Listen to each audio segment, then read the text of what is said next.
Hey, welcome. This is Ark. It's one of my all-time favorite games. It's like a survival crafting thing, and I don't know, gives you a world to explore and dinosaurs and all kinds of stupid stuff. Anyway, I have like a little humble house here. I have not been anywhere outside of the bay that I'm in. Literally have not gone anywhere. I've mainly been getting established. Uh, this is where I ended up. This is in Viking Bay 2. And basically all I've done is I've taken and, in case I do get some dinos tamed, I walled this off. This eventually could be an area where I'd have like a little better house. There's my janky house there.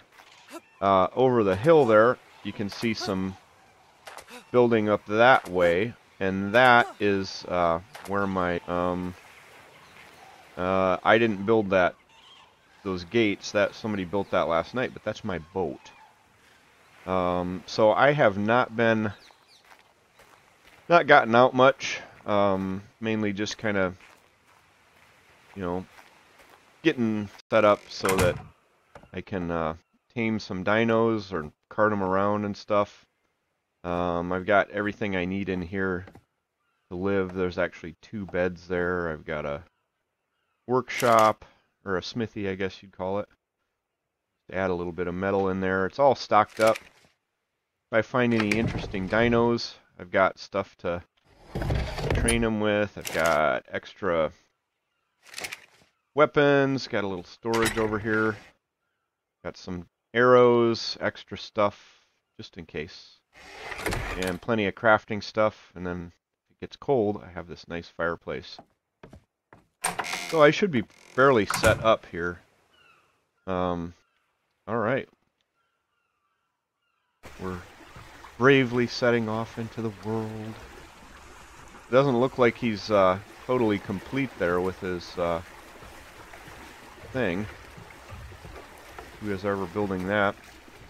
I actually run this server, running Structures Plus mod, and the other mod I'm running is this Castles, Keeps, and Forts Architecture mod. If you're nice and play well with others and you want to play on my server, shoot me a message and I can give you a password. Now the one place I have been is right there behind that waterfall. There's a little cave in there.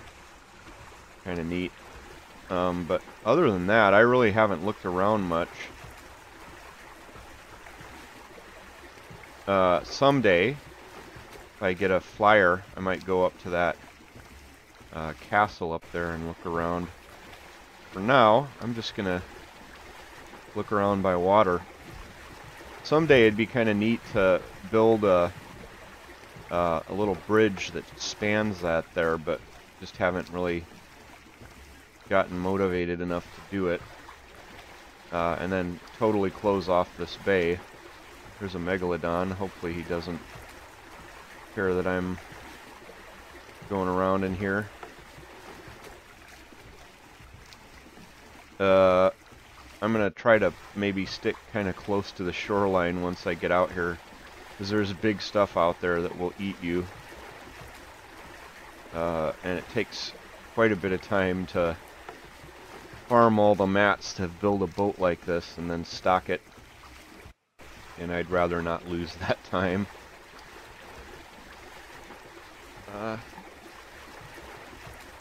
Ooh, there's some... I didn't know that metal was there. I'll have to...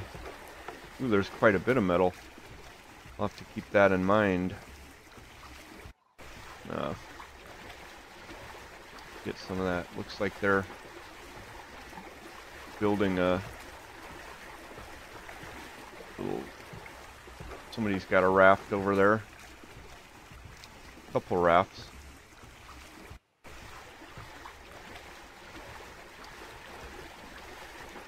And there's their little thing. I thought they had some. Yeah, there it is. It just wasn't rendering. So they've got like a metal main quarters, and then they've got that all like fenced off. They play a lot more than I do, and plus they play as a team, which I wish, frankly, I was better at. I kind of like to, when I play a game like this, what I like to do is, excuse me, I kind of like to unlock everything myself and do all of that. I mean, I don't mind teaming up to, you know, do a raid or tame some big dino or something, but I want to play the game. And a lot of times when I'm playing, I don't have like 4 or 5 hours to like sit down and, well, I don't know, and play in a stretch, and so I end up a lot of times just kind of doing my own thing. If it was kids doing it, you'd call it parallel play. They're kind of playing, but they're not playing together as much. And then, you know, if I kind of have my own setup, nobody gets mad if you accidentally kill one of their dinos or something like that. So if I didn't build it, I don't touch it. I just find that that's a better way to do things for me personally.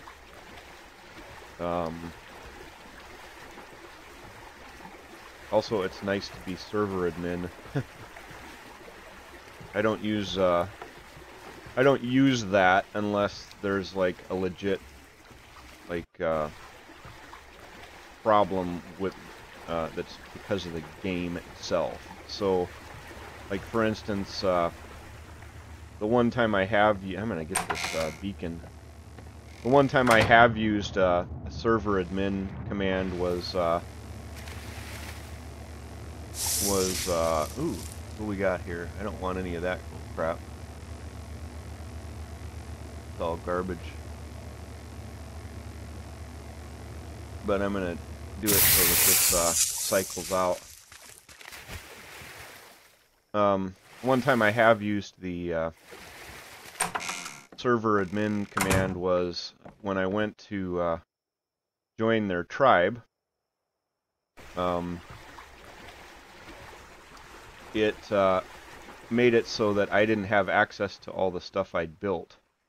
So there's a admin command you can use to give all of that stuff back, called give all structures. So I did use it for that. But other than that, I don't. You can really kind of wreck a game by, you know, just having the ability to like do whatever the hell you want. Now see, this could be a good base right there. That could be, you could build that little thing into something. Kind of a neat structure. Haven't seen any big dinos out yet. See, that could be really cool because you could build in there and then have you could block this off so that, you know, you'd have a sheltered water area with a couple ways in. Put gates in front of there. Metal, nice.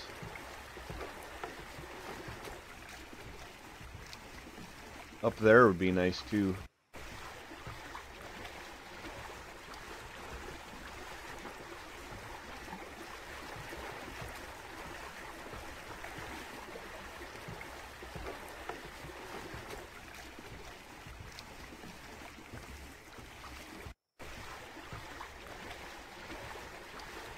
Nice little beach here. Let's see how far we've come. Oops. Look how far we've come. Not very far at all. Now the one place I really want to see, and I don't know where it is, there's this big desert area with all these canyons and stuff. If you want to go down there, check that out. It's a nice little protected little bay there.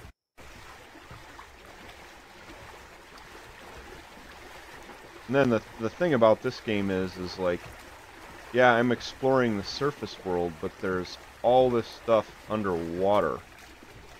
And I'm not high enough level yet. Ooh, what's that? I'm not high enough level yet, but I'm gonna see what's in those crates. Not high enough level yet, but at some point I'll be able to get a scuba tank, and then I'll be able to look around underwater there. Oh, a pike and stuff. Oh, a sword? That's nice.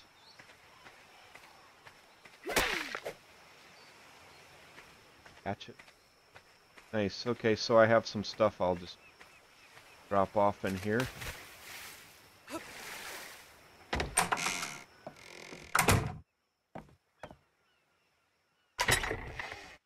Another game I'm eventually going to play again is Subnautica. That was kind of a fun game. I don't really need the spears. I do want that sword. S-words for 500. Arrows are always welcome. Don't need any of that crap.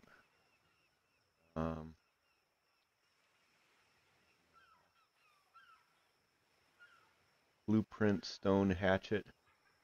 These. Well, I guess I'll put that in my drop here. I mean, I don't really need it, but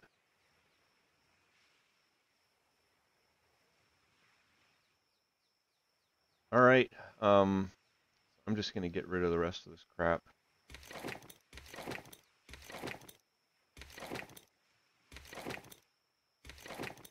And keep exploring. That wooden shield either. Garbage. Alright. Looks like it's about sunset. Yep. Oh, wow. This game does environments and sun and rain and everything so well. It's just gorgeous. Another couple crates. Ooh, 3 of them. I'm going to get some of these. Alright, so we're already finding stuff. Hopefully he's nice, Dino, and doesn't want to eat me. Don't eat me.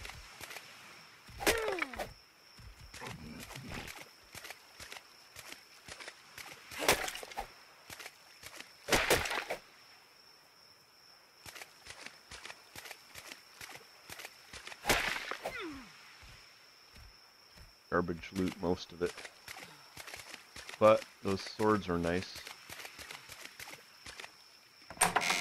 Mess some stuff up. Alright, let's see what I need here. What I don't. Do I want to keep that? I'll keep the bow and arrow. But I don't need any more of these, I don't think. I mean, it'd be different if that was like all super high quality stuff. Arrows look nice. Actually, those are nice spears too, but those. We're gonna jettison these.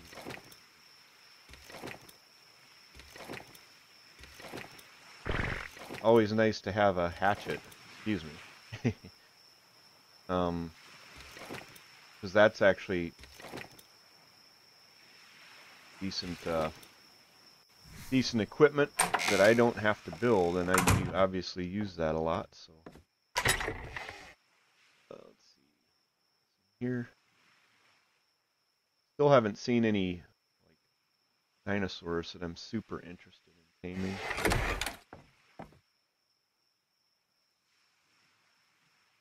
I wouldn't mind having a nice T-Rex base. Oh, plenty of metal around here. Oh, what's he? Oh, somebody's chasing him. Otherwise, he wouldn't come out here. Let's see who's chasing him.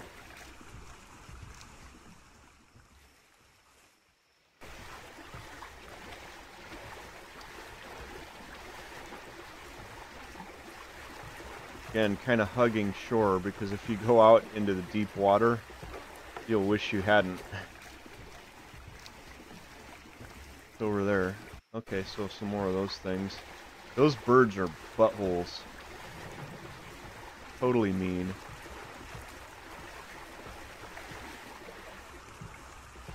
So this is some sort of a obelisk thing. Haven't ever interacted with those. The other time I played this game here on the channel was I played on the island, and I circumnavigated that map as well, and I got most of that explored. There were some areas I never went a whole lot. Obviously, trying to make it in the cold part of that map is very difficult. Even exploring through it with one of these boats was hard. Just going through it because there's all these like icebergs and crap that you got to deal with.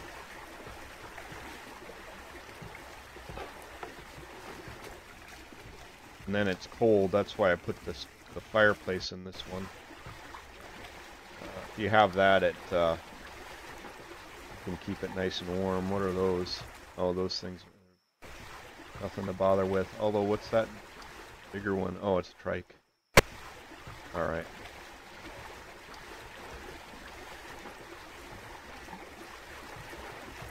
The walrus-looking thing, whatever that is.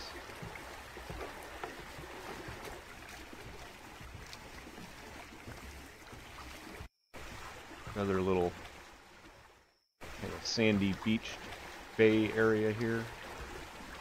Looks like you could build out there. That'd be an alright place for a base. Although, you'd have to, well, you could swim them out there, but it'd be better to have a way on land to get your dinos out there. See what they got for resources around here. Not a lot. So this probably wouldn't be a first choice for me.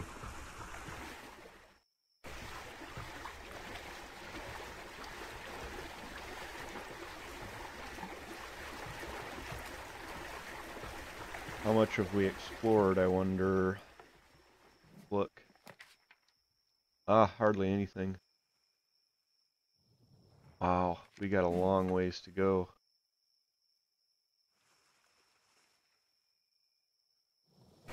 Ooh.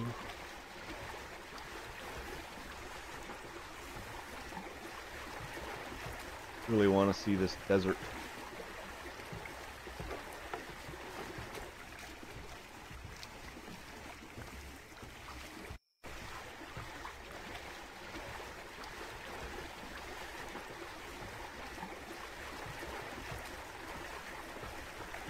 Oh yeah, so by the way, this is a PvE server. I don't know how well this would work as a PvP thing.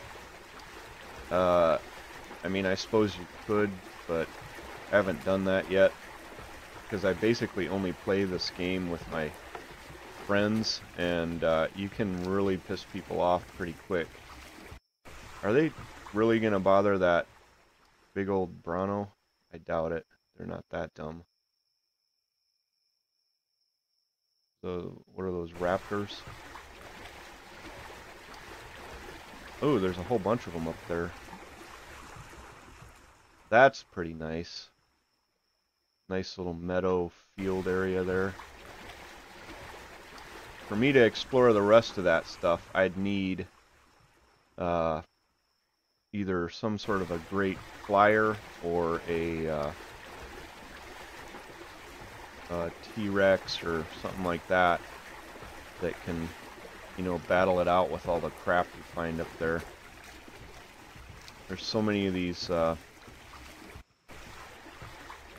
you know, you get onto land and get back in there. You wish you hadn't sometimes. The worst place for that was on the island, the swamp. My God, could you get messed up back in there?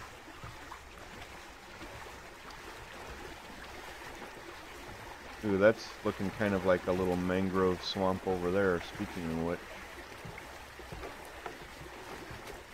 What's that structure up there, those rocks? Neat.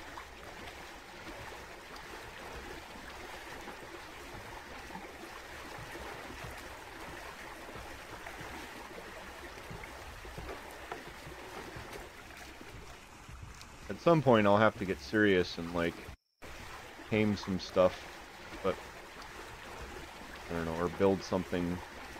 I haven't really done a whole lot. I don't remember what level I am. I'm like, yeah, so I'm like level 70. I have like little T-Rex arms. Anyway, I really haven't built a whole lot. I've just except that enclosure.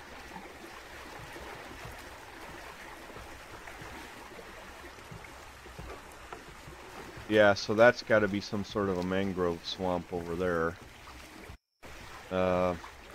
Going through there on foot, you'd have to be a madman, because there's going to be stuff in there that will just wreck you.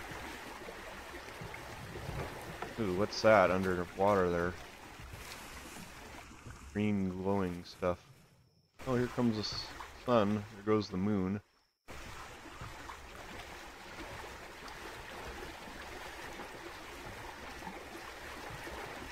That's some dolphin or something.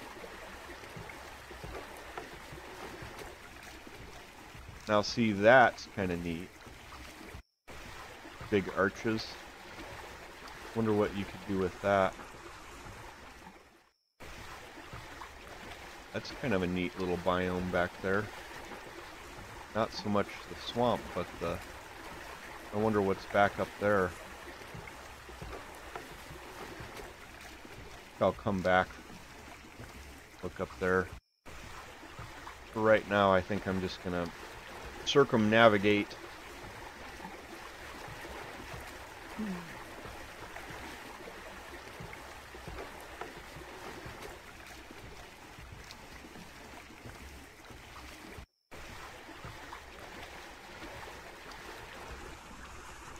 Really neat looking. I wonder if that's a river that cuts back in there. Yeah, it looks like that's a big old river heading back into the interior there. Someday I will come back and make an exploration up that way.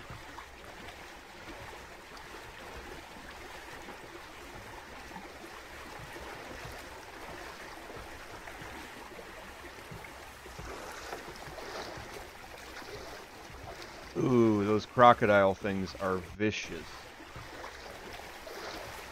Yeah, you don't want any part of those things. They will screw you up.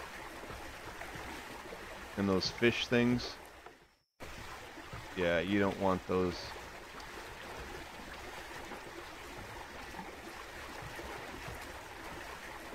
And I bet you there's all kinds of leeches and all kinds of other shit in there.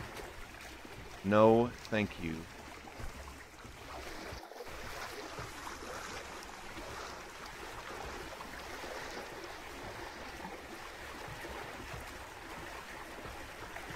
What's that thing?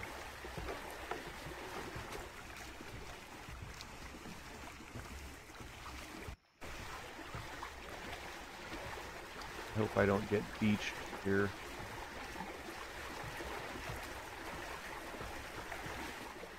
Yeah, this won't work. Oh, those snake things. Oh God, don't get me started on those things. I hate those snake things.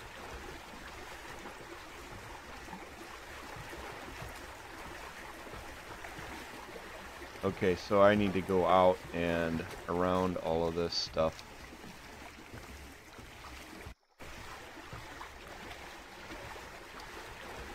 Ooh, this, oh God.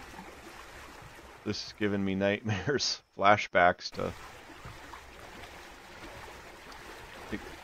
going through the swamps on the island. Ugh. Yeah, I tried to go back in there because I wanted to farm some leeches because they had, well, for a bunch of reasons. I think it was leech blood I was trying to get so that I could fish. And needless to say, it didn't work out so hot for me.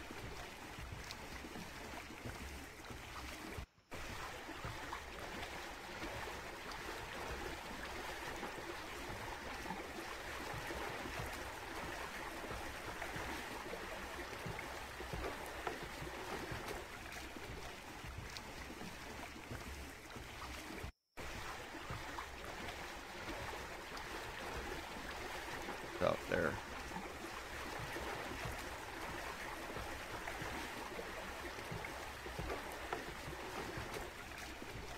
I'd bet that those dinos that have to live around those damn snakes all the time, I'd be willing to bet that that they have a resistance to, you know, all the crap that they do, like spit stuff that makes you go to sleep.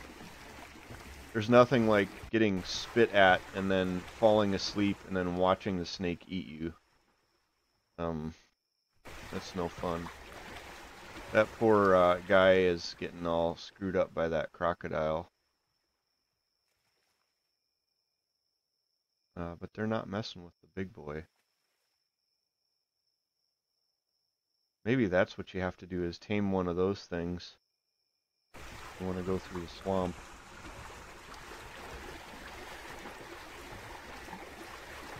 Or something that just absolutely wrecks house. Better yet, stay the fuck out of there.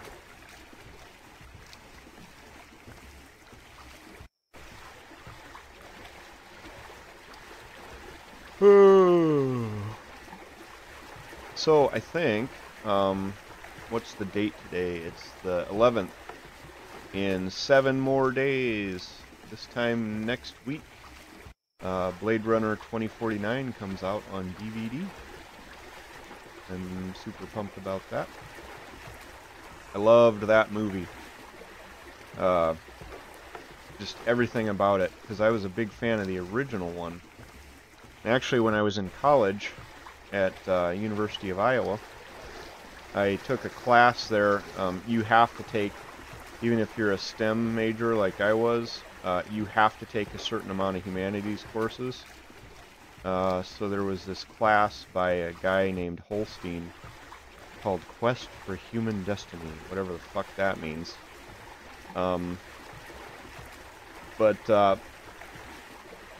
They showed that movie Blade Runner as part of class and then kind of analyzed it. Of course, I didn't. That was the year after I took it. The year that I took it, we watched 2001: A Space Odyssey, and then, you know, kind of talked about the movie and stuff. That, honestly, as dumb as that class sounds, it was one of my favorite classes in all of college. My other favorite ones were Survey of Film, you know, because you just watch movies and talk about them. I like that. And then also, obviously, I like film anyway. I mean, I do have a... This isn't my main channel, obviously. Got another YouTube channel where I make videos about how to do stuff or make stuff, or sometimes just going on little adventures.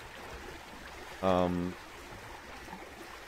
some of my earlier stuff was pretty heavy into editing and you know, trying to more make an actual movie than a YouTube video. But I've gotten away from that because it's, that format isn't super well received on YouTube. People more like, you know, like quick, get to the point things on YouTube, which I can sympathize with. But maybe someday I'll get back into that format a little bit more. Now I bet you there's a... See, I'm not going anywhere out of this thing, but I bet you there's a explorer's note in there.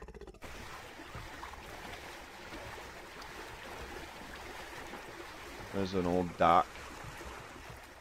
Yeah, no, yeah. You know who isn't getting out of this boat and going in there? I'll give you one guess. But that'd be kind of neat to check out. If you could clean out this damn swamp, you could make a little housey poo back in there. Be neat to explore if I wouldn't get raped by all of those damn snakes and alligators and frickin' everything else that's back in there. There's frogs that eat you. Like, literally a frog will eat you. I tamed a few of those frogs because they're like really good at killing leeches. Uh, Again, all my plans just were for naught though. Like, none of that shit ever worked. It never happened. Because as soon as you start like thinking you're gonna get some leeches, in pops like a billion of those damn snakes.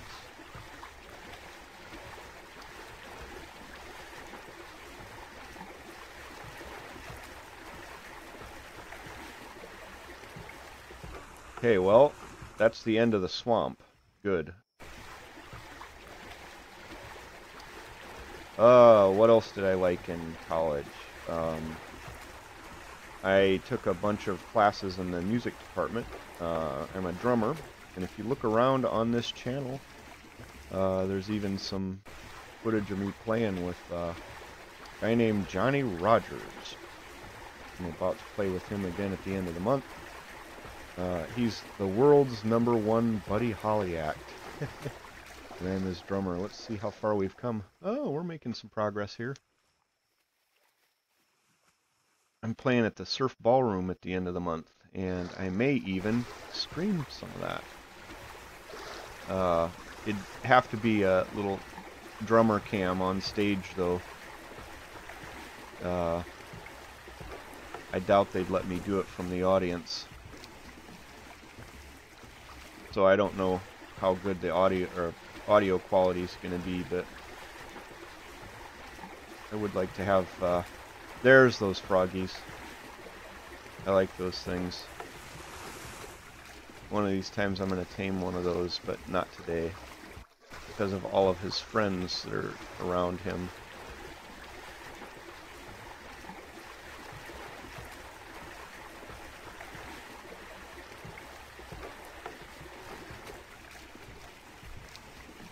Yeah, I don't even know why that guy tries to live in here, because those snakes are just going to fuck him up.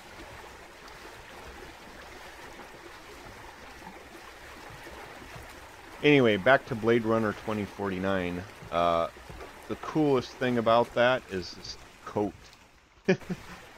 that Ryan Gosling had, his character. It's like a shearling. So if you don't know what a shearling coat is, it's usually a leather jacket with like wool, like sheep's wool on the inside.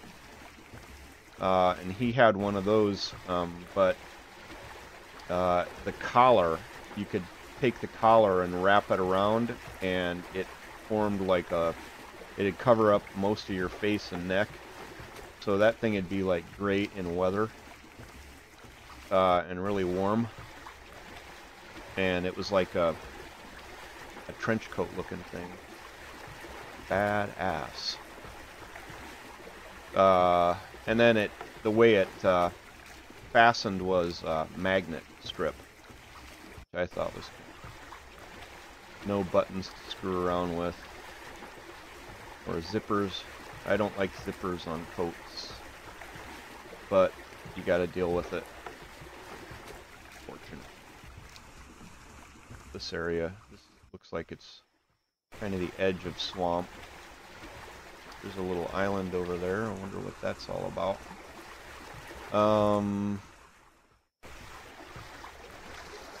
Big old bay here. Still swamp here, because there's an alligator. Where am I at? Oh, I see.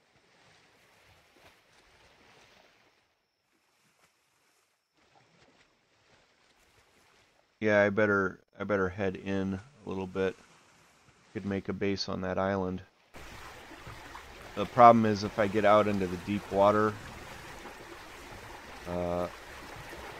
there's bad stuff out there. Gotta stay kind of close into shore here. Oh, that's a nice little mountain there. I bet you there's some obsidian up there.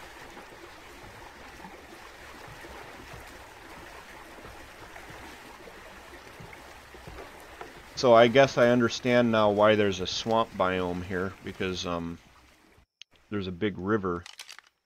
Let's look at the map. I bet you, yeah, that big river, this must be like kind of a delta swamp.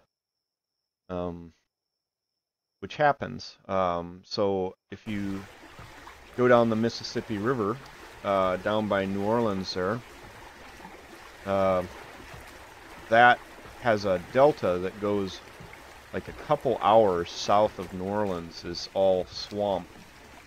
And it's a good buffer between fresh water of the Mississippi and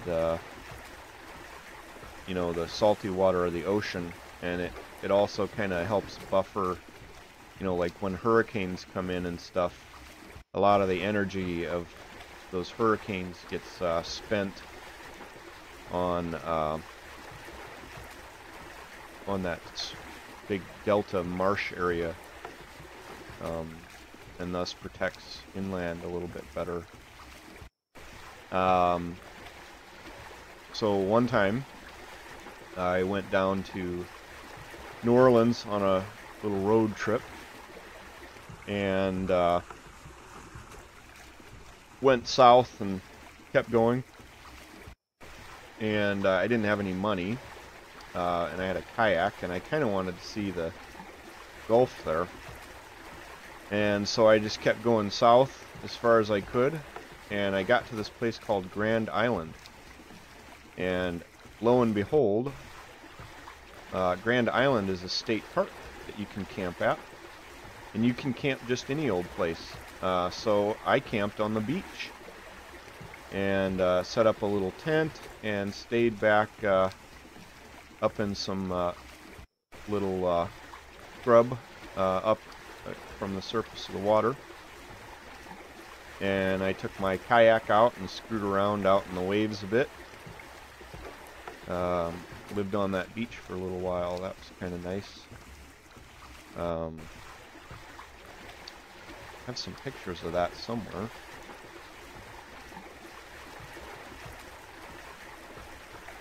That was a fun trip.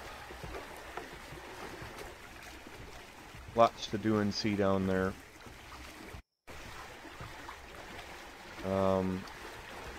Then a few years later I went back. I did a road trip with a couple buddies, and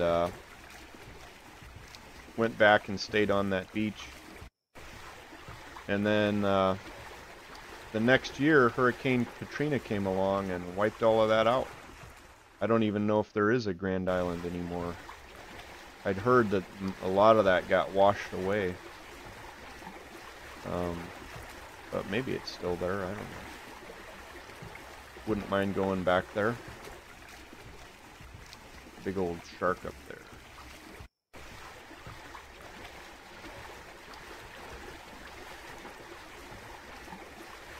Ooh.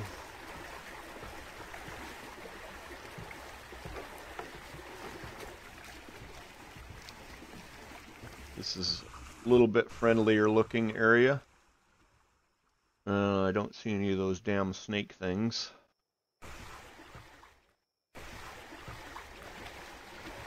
Those big birds, I wonder if they try to eat you. I wonder if you can tame those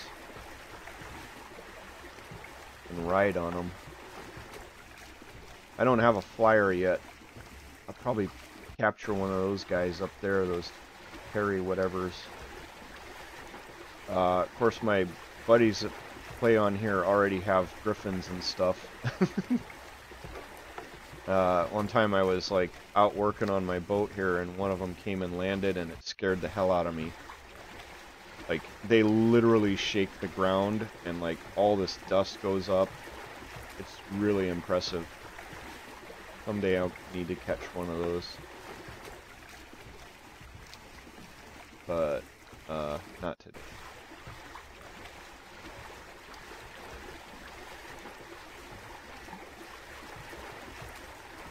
I really want to explore that desert biome.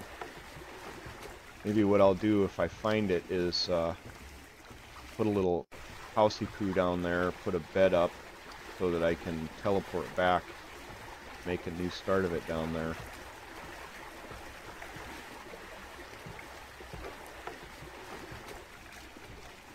Have kind of a desert home and my bay home.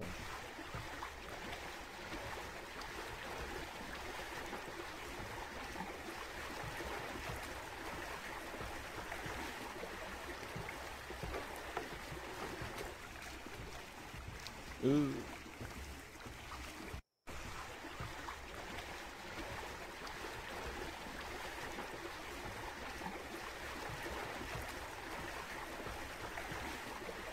Let's see what we got.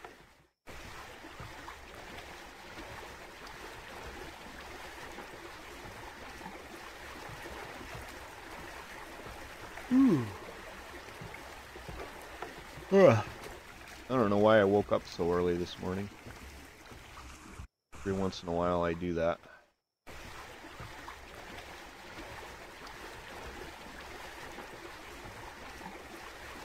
See how much have we explored here. Oh, we've got a fair amount of the map explored now.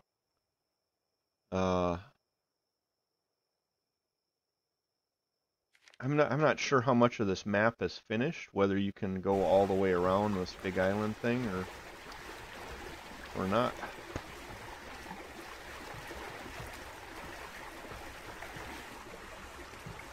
Oh, so those guys are getting harassed by those little raptor deals. Things can be bastards. Oh, the other day on my beach, these hyenas came and screwed some stuff up. And then I know the rest of the guys were having trouble with this alpha T-Rex. They finally killed him, but he was like wrecking house. Like absolutely just destroying people.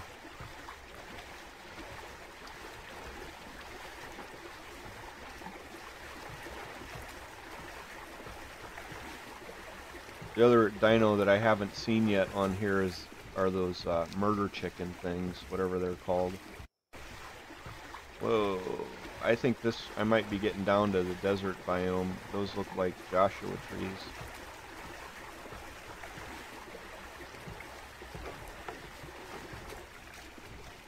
Maybe. Oh yeah, that's looking deserty. Yeah, this is cool. I've really wanted to see this. Hey, Mr. Mesmerize, how are you doing? Well, it's early morning for me. I woke up for whatever reason. Figured I'd do some exploration.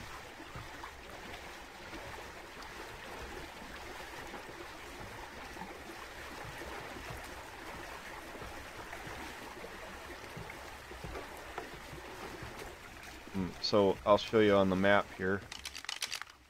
So I started off up there, obviously at the top there. You can see there's a little bay there. I kind of started there, and I'm looking around the rest of the map here, trying to find this desert biome place. I really want to go play there because I want to have like a little Wild West adventure. I think I'm getting close, so because that looks kind of deserty over there. I don't know. What are you up to? Oh, by the way, your package, I shipped it. FedEx accepted it. So, I don't know how long it'll take, but should be getting to you eventually. Took me long enough. Better late than never, I guess. Not sure why the U.S. Postal Service would not let me ship a knife. Especially since it meets all of the requirements under German law. Naughty Germans, their laws. What are those things? Haven't seen those before. Ooh, I want that armadillo looking thing.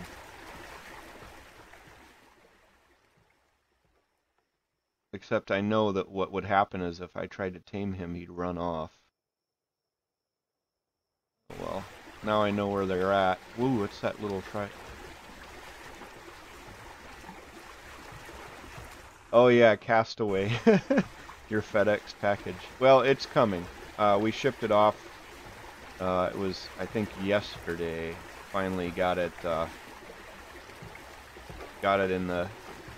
them to accept it.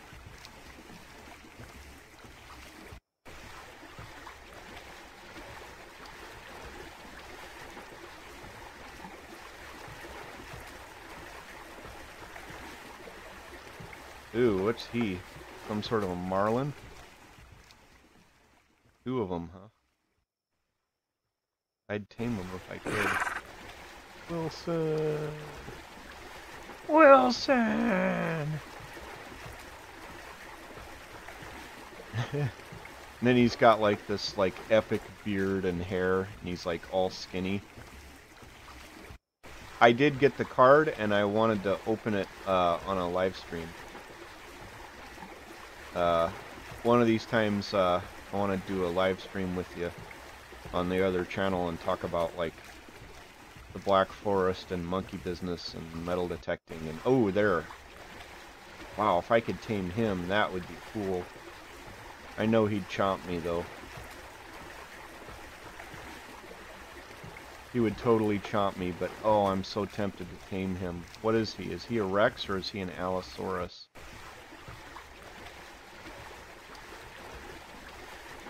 He would chomp me, sure.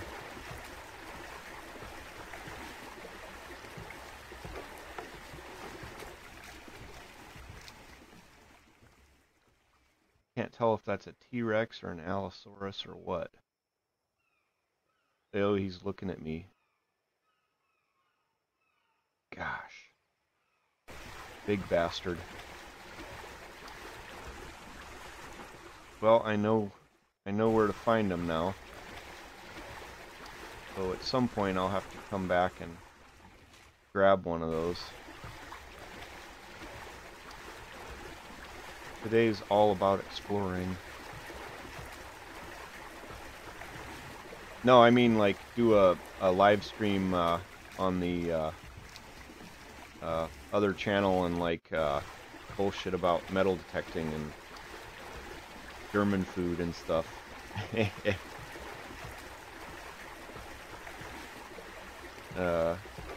I like that format, like bullshitting on Google Hangouts. Fun kind of video to make.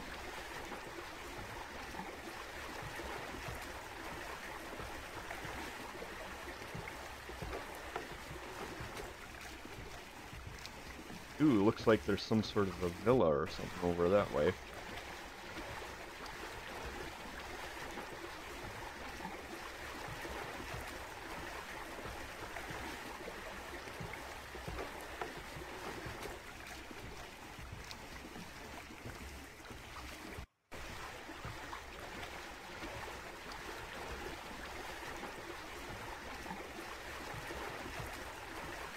Yeah, you and your damned internet. You have more troubles with that.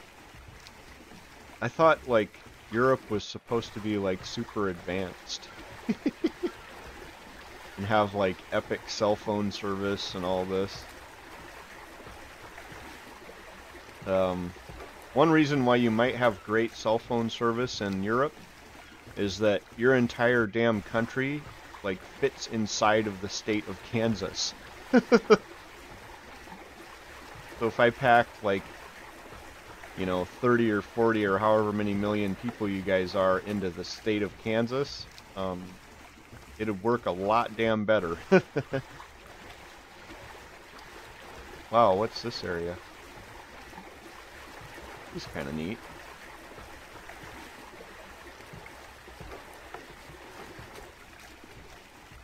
What's this?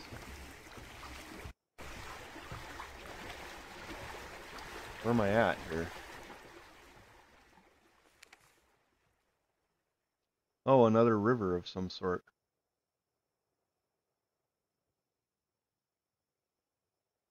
I wonder if those things off of... okay, so you guys are 90 million.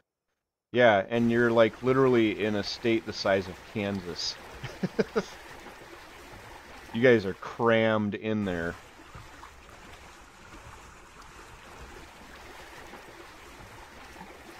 So, you know, one of the difficult things that I try to explain to people is I had a lot of German medical students. Ooh, I want one of those kitty cats.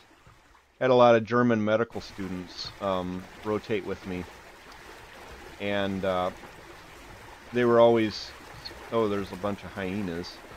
They're always saying how they couldn't believe that we didn't have like rail going everywhere, and you know, just trying to explain to them like, well, look, you know,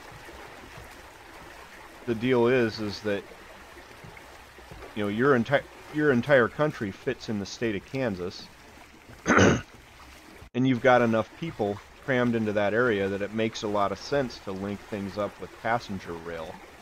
Well, in Kansas, fucking nobody lives there outside of like Kansas City, Wichita, Topeka, a few places like that, but anything, you know, to the west of Topeka is like nothing. It's like prairie ass sage and frickin' there's nothing out there. You'll drive like 6 hours and not see another car. So it makes no sense to have like passenger rail that is outrageously expensive and will have like 2 passengers a day, run a whole train for that, you know, at all that expense. So that's maybe one of the reasons that we have why Americans are so stuck on car culture. America is just fucking huge, and there's like no we just don't have the people in a lot of the areas. You know, basically, if you get much far west of the Mississippi, the population density is like hardly anything. There just aren't people out there. There's some, but there's a reason they call it like flyover country, because most of the people are concentrated on either the east or west coast, with the exception of a few cities here and there. So, ooh, what's this? Wow, this looks kind of neat.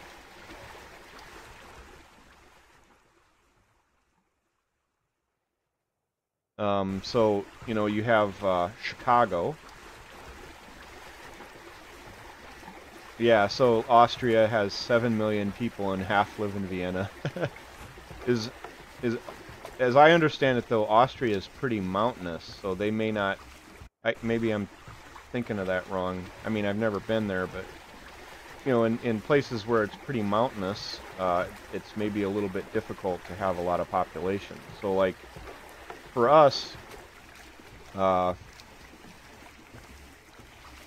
know, the Great Plains, there's really not a lot to recommend it. And I'm from there. We fucking settled that place. And really there's not really a great reason to live there unless you're like a farmer.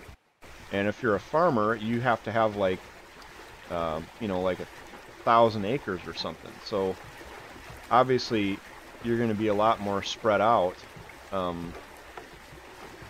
in circumstances like that. And then again, who the fuck wants to live there? Like, not me. See, where am I at on the map here? Mountains now, like Colorado. Like, hell yeah, I'd live there. I wonder if I passed by the desert over west of me there, but I'm gonna keep going and just kind of, I'm gonna just circumnavigate this thing. How big is an acre? In square miles? It's not a square mile. That's a good question for Google.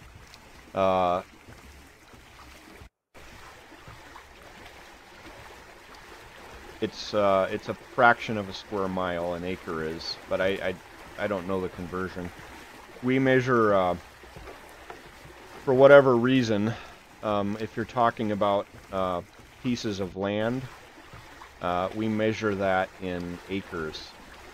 So I have a 5 acres of woods where I live, and it's a fair amount, but it's nowhere near like a mile or anything like that, square mile. Okay, I'm gonna get stuck in there, so I'm gonna turn around.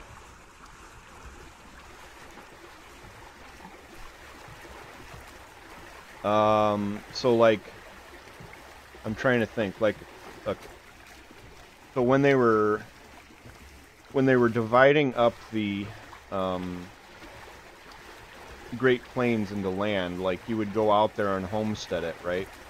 And how they would do it was they would take, you know, a square mile and divide it into quarters. So if you have a quarter section, it's a quarter of a square mile.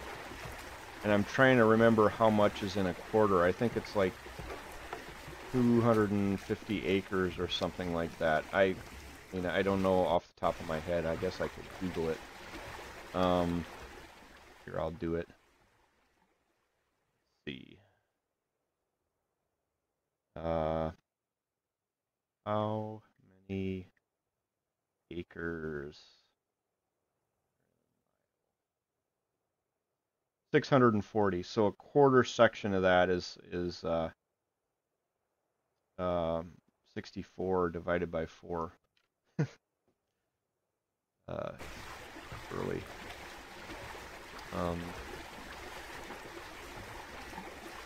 Anyway, so 640 acres in a square mile. It used to be that if you had 40 acres and you farmed it, you could make enough money on that to support a family pretty handily. I bet you that's going to be some deserty stuff up that way. Nowadays, farmers, because of, you know, economy of scale and stuff, a good-sized farm is going to be 1,000 acres. So, you know, a little over 1 1/3 or so square miles. But, you know, they have these huge tractors with, like, massive wheels, and the tractor costs, like, more than a Ferrari.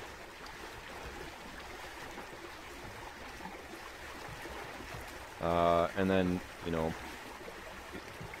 a lot of that is now even automated because they have GPS. So owning even a square kilometer here would be expensive as F. For land you can build on goes for a lot of money. You can't just go and build a house even if the land is your property. Well, that's sometimes the case here, depending. If your place is zoned, then, you know, you have to get permission from a zoning board to build. Not always, though. In fact, for much of the country, like, again, outside of big metropolitan areas, you can pretty much do as you wish with your land. Where I'm at, though, now, it's Peninsula Township, and they're, like, very particular. The zoning board is, because they don't. I mean, if you saw where I lived, it's absolutely gorgeous. So if they let people just build whatever the hell they wanted, you would see high-rise hotels like frickin' everywhere. But they don't really want that because they kind of want to keep it nice here.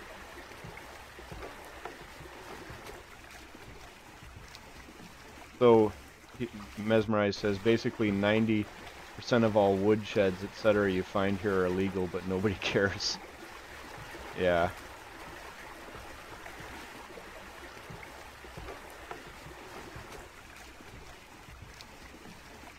Now this has got to be desert here. This has got to be what I was looking for. If it's not, I'm a monkey's uncle. This is the biome, I think. Where am I at here, so I remember? All the way down there. That's a long ways to go.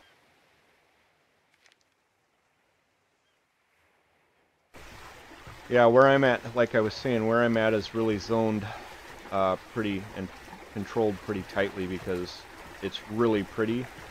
And, you know, if they let people just build whatever they wanted, every square inch of the coastline would be you know, big, huge resorts and $1 million hotels and all that crap.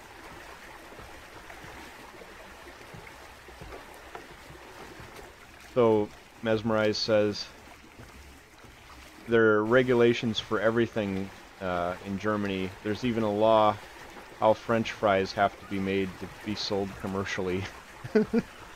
Well, there's some of that in America. We have a lot of that, but it's not near to your levels. What are those things? I've never seen those before. Oh, they're fighting these little tiny micro raptor things. Stay away from them. Yeah, those things are mean. Mean micro raptor. Ooh, storm in the desert. So, and then there's some hyenas back up there, I see. If I come back here, obviously I need to come packing heat. Because there's some mean stuff back in there.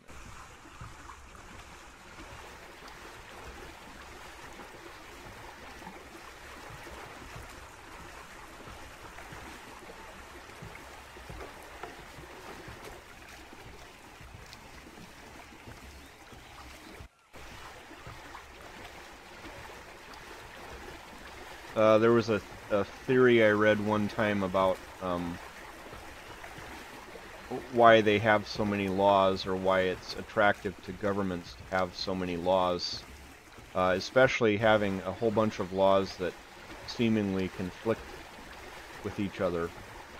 And the reason you would want that is because if it's impossible to be law-abiding, and you're constantly under threat of being thrown to prison, then you're easily controllable. So, take that as you will.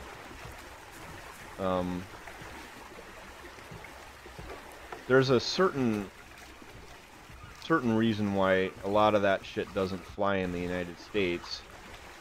And part of the reason could be that the reason we came here is because we don't like that bullshit. You know,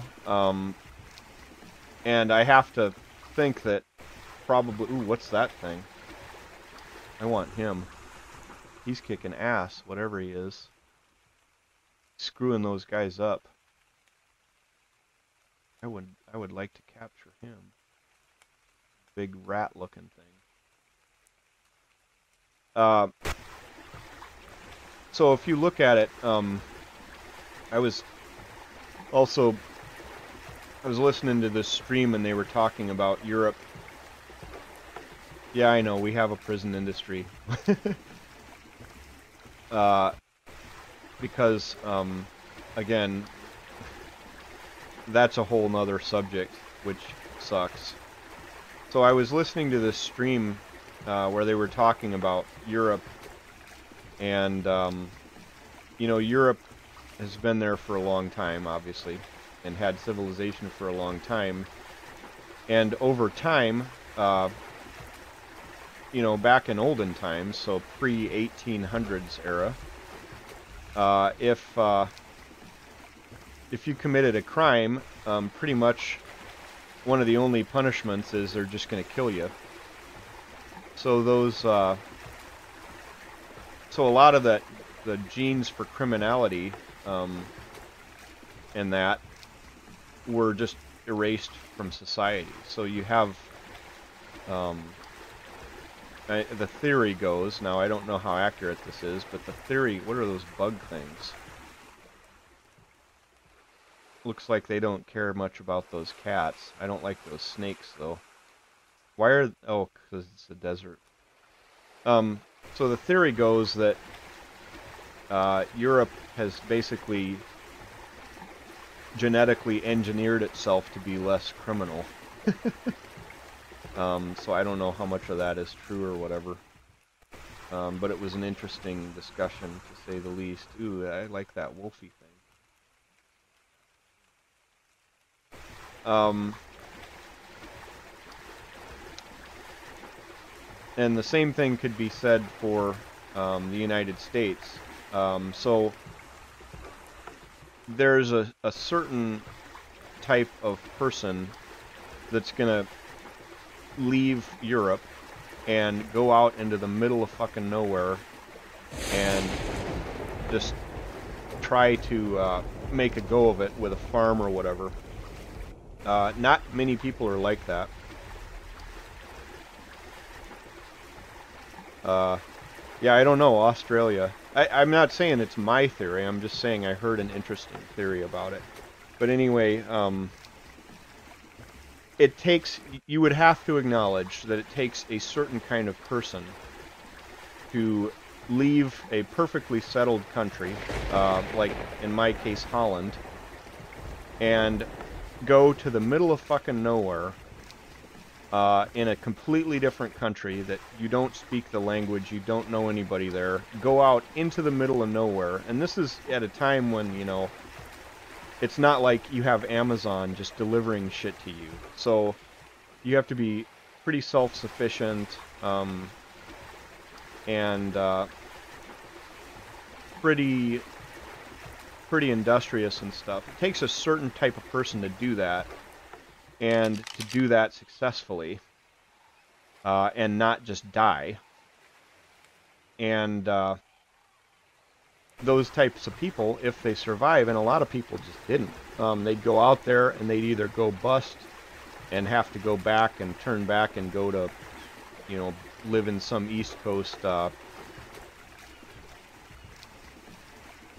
city, and abandon the plains. But now the kind of person that goes out there and is successful, and then, you know, stays out there, that is a very different person than somebody who, you know, wants to stay in their home country and all these sorts of things. And I would have to think that at least some of that is genetic and can be passed on.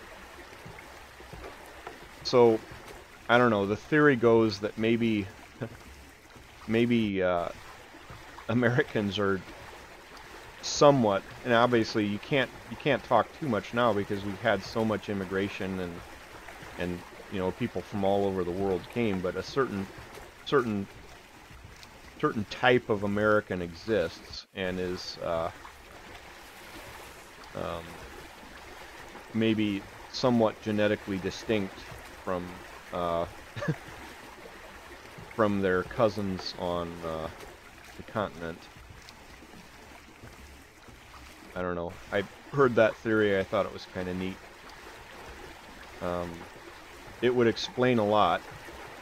Like, for instance, in my case, I do not do well in situations where I have a boss. I don't mind having a partner, but I like to be in direct control of over my own life. And I'm a lot happier if I am in that situation. So, like, you know, I'm much better off having my own practice than, you know, being employed by a hospital or something like that. And I've tried to be a good boy. I just am not a good boy.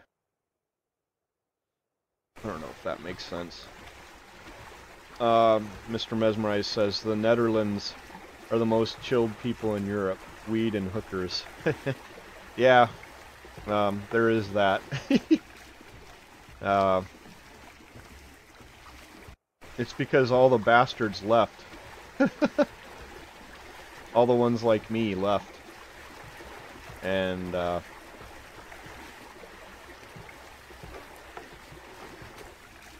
they weren't, and also they weren't always that way. You may have heard of the Vikings and this little thing called the East India Trading Company. So that's, there's a big history of, you know, going out into the world and kicking some ass.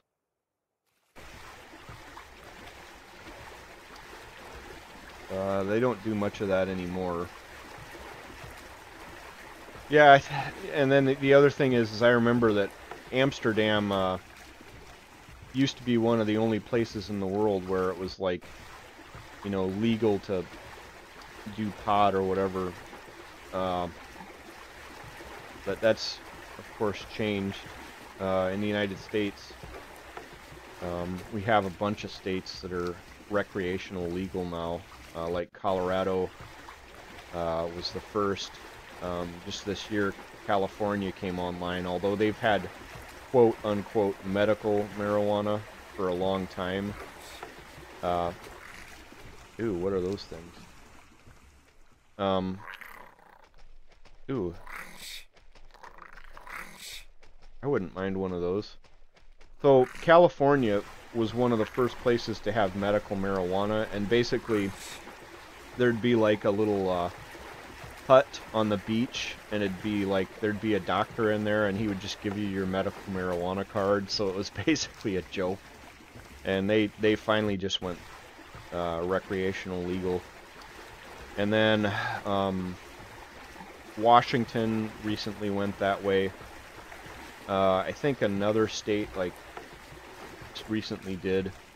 Michigan has legal medical, but we don't really have the regulatory framework to make that happen right now. If that makes sense. What's that thing? Is that a snake or is that a? But slowly, Michigan is building kind of the regulatory framework to keep track of that. Even though it's legal statewide for medical stuff, it's really kind of iffy because there's not really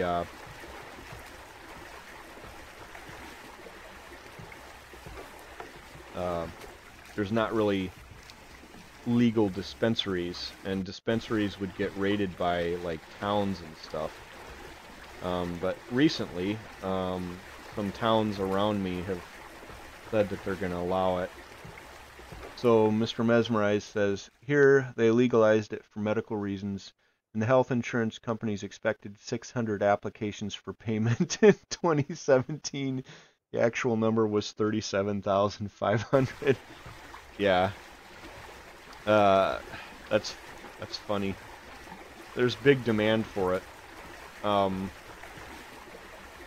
don't know. I can't really do it because in the United States at least it's still it's federally illegal. But you know, so it's illegal at the federal level, but some states have it, and I guess it depends on who's running the Justice Department whether or not they're going to prosecute it. At this point, the genie's kind of out of the bottle for them being able to prosecute or do anything about the states that have it legal. Although, like last week on Thursday, our Attorney General, Jeff Sessions, said that they were going to start prosecuting that, which is the dumbest fucking move ever. Because as soon as they legalized it in Colorado, like, they had to start giving money back to the people. So they made so much money off the taxes that they had to give people, like, rebates.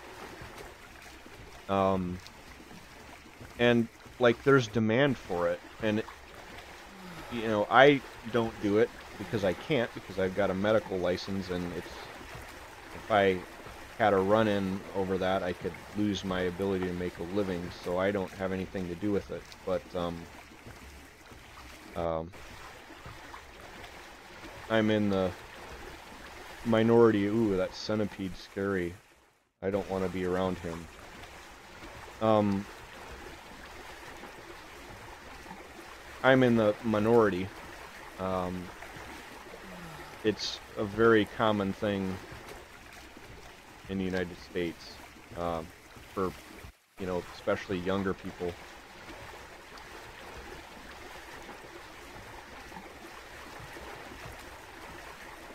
Oh, so Mesmerize said weed makes him sleepy, so he's not into it.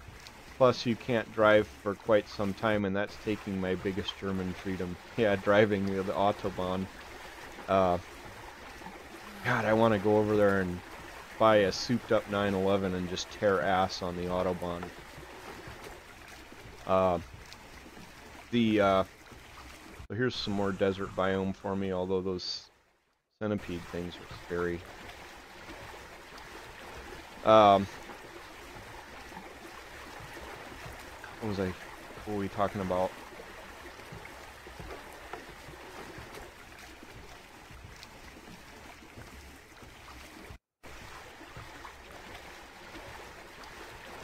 Yeah, the 911 is like a dream car for me, especially now that they're all-wheel drive. I'm a huge fan of my Subaru because it's got all-wheel drive, and where I live, you'll get like feet of snow, and if you have a rear-wheel drive high horsepower car, you're just not going to be able to drive it like 6 months out of the year. Whereas a 911 with snow tires, I'm almost positive that I could drive that like year-round. Ooh, what's that thing? Looks like I gotta take off some clothes, huh?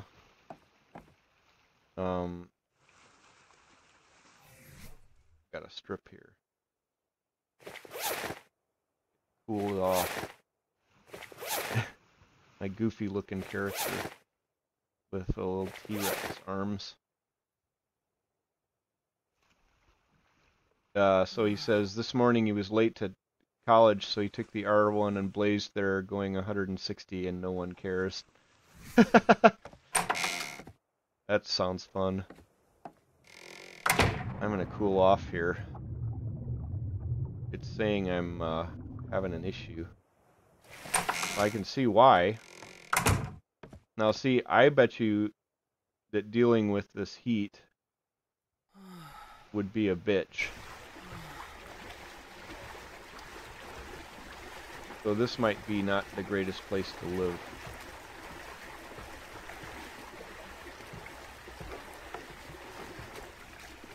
Yeah, those R1s, I'd love to have one of those, but I know I'd wreck myself on it.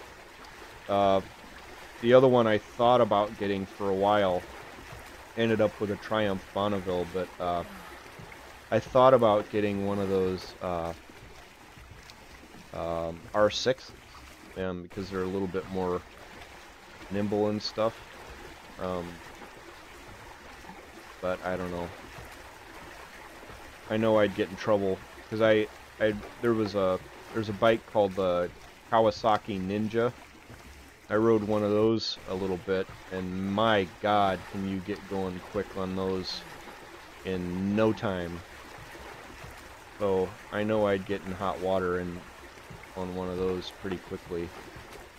The other bike I rode that was just faster than hell, but I loved it, was called a Aprilia. And the one that I rode had a V-twin engine, so it sounded, it was real torquey like a Harley, and just really powerful right off the line.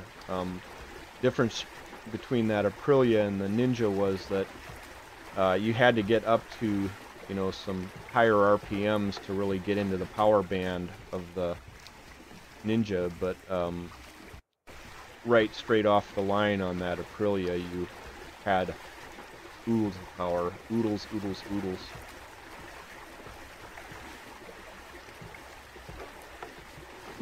The Triumph is not like that.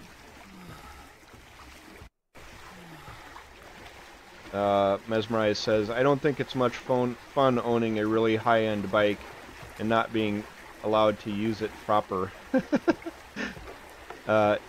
You can at least use it in its natural habitat. Yeah, where you're at. Where I'm at, you can go to a track and do that. But that involves a bunch of stuff. you'd have to, you know, be a member or something, pay some money, and also to use the track, you're probably going to have to get some sort of a racing license. This is also expensive. One of the things I was thinking about doing eventually is there's a in the United States you can get a competitive auto racing license, and that allows you to, you know, go to these tracks and even compete, which I've thought about doing sometimes. And there's this course out in California where you can go, and they have these little open wheel, like almost like a Formula One car, and it's this famous track. I think it's Laguna Seca. You can go and, you know, if you spend a week there training and listening to them and doing what you're supposed to do, at the end of that week you have a full competitive racing license. That'd be fun. I'm not sure what it would do to your insurance, though. Especially like life insurance. And then the other thing is that, you know, to get into some of these racing leagues, you have to have a certain kind of car, and it has to be a certain way, and I don't know, it seems like a lot of work. More than I want to do.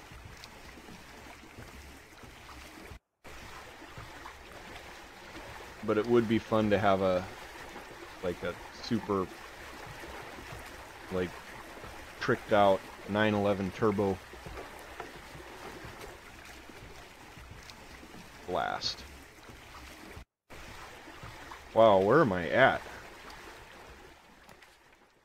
Oh, wow. This desert biome is huge. Well, I'm about 2/3 of the way around the world.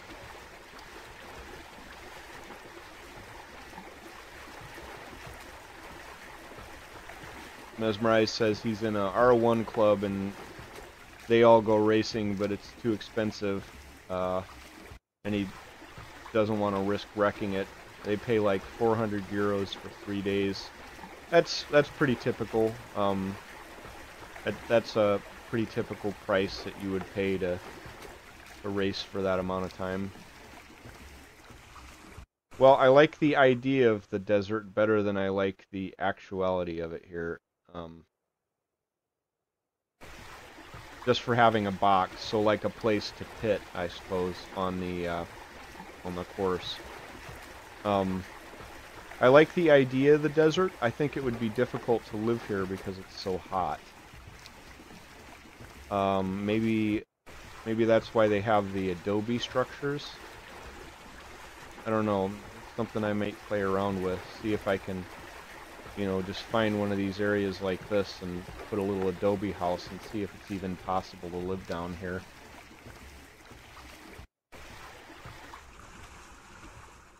I do want to go back in there, but I know I'd get killed.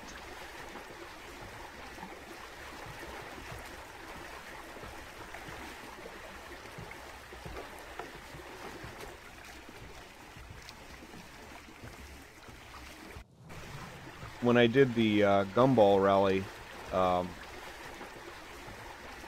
we spent some time on a track called, I think it's called Wickerman, in east part of Michigan, and that was fun.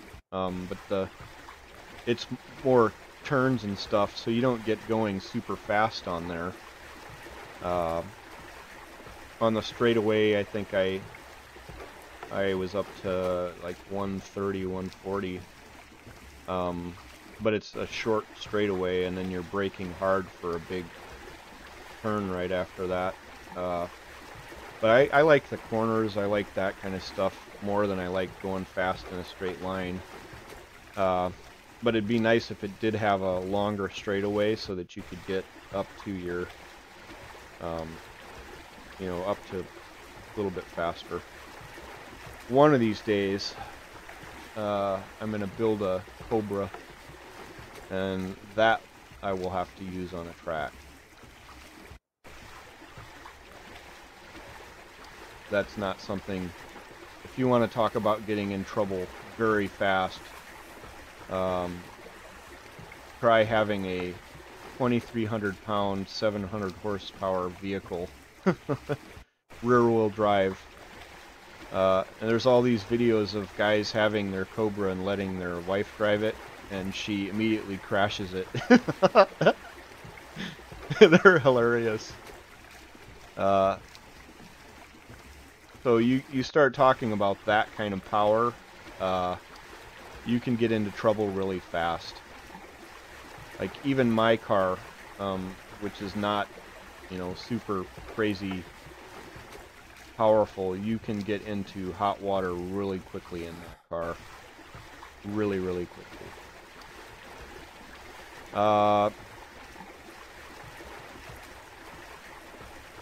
So he says, there are some rallies there, but police like to stop and check the whole group just to keep them off the street, as they really can't get them for going fast. Basically, they're harassing them. Yeah, well, that's a thing. I love that there's a place that they don't, they can't really do a whole lot to you for speeding. I like the idea of that. It's funny that they let you do that, but then there's so much other stuff that you can't do, And then they let us do all this crazy stuff, but we can't drive fast.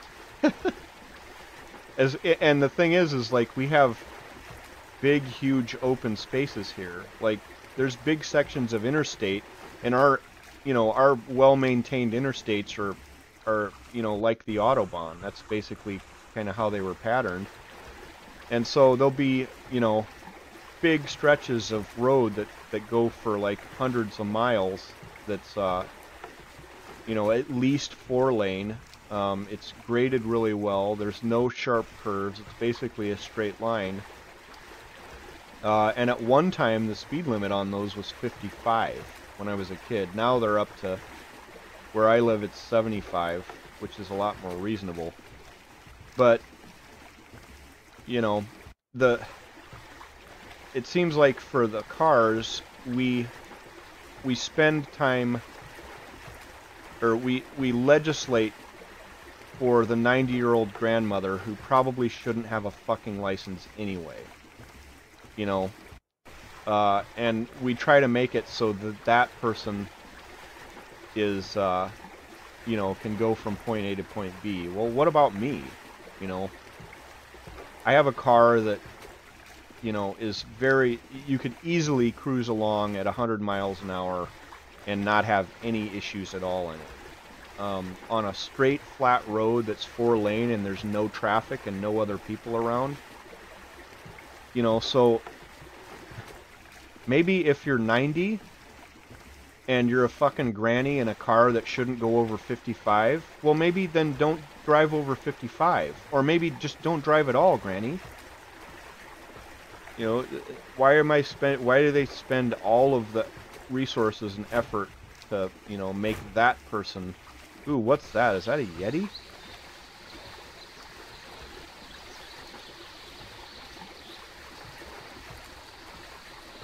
Why are the laws set up around that person? Yeah, wow, look at that thing. I want one of those. And he's got like a little sheep or something with him. Now see, this looks like more my speed, living like a place like this. This seems more... he says, here in driving school, you learn to at least go 130 kilometers per hour on the Autobahn, so you don't slow people down. That's like 85. Yeah. I don't know. I have no answer for why my country doesn't do something similar. I got nothing to tell you. I like this biome.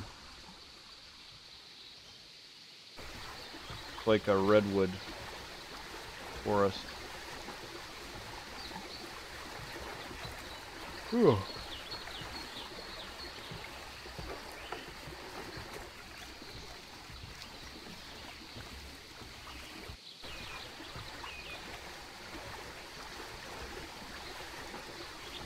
Yeah, it's curious that they let you guys do that and they don't let us.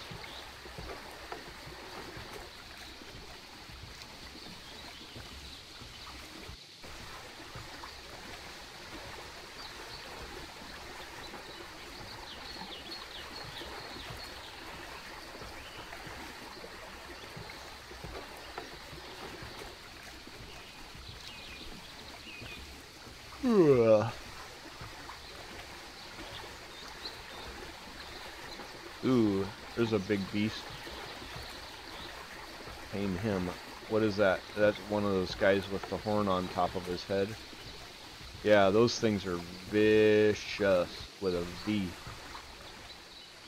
Carnosaurs or something, I think they call them.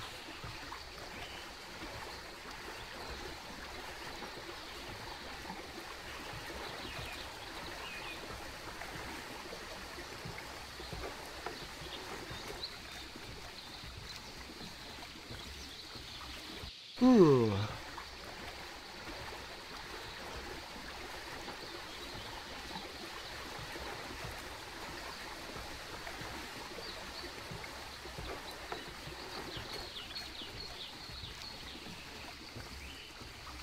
There's another, this forest biome, I like that. Maybe I'll scope out and see if there's a good place to live where there's not mean dinosaurs. Like maybe this little outcropping here would be alright.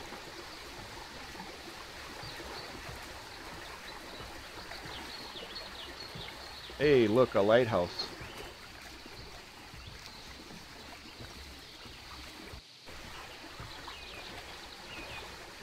Oh, this is kind of cool.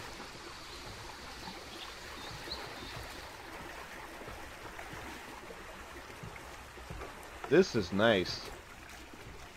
This is pretty. I might make a little house over here somewhere. I do want a desert house, but I'll have to look up and see whether that adobe makes it better or what.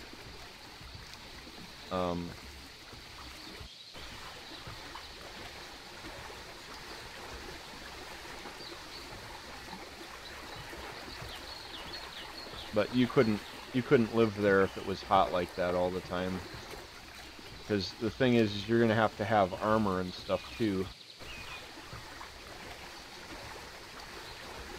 Look at that guy. There's another Carno. I need to tame one of those. There's a Yeti dude.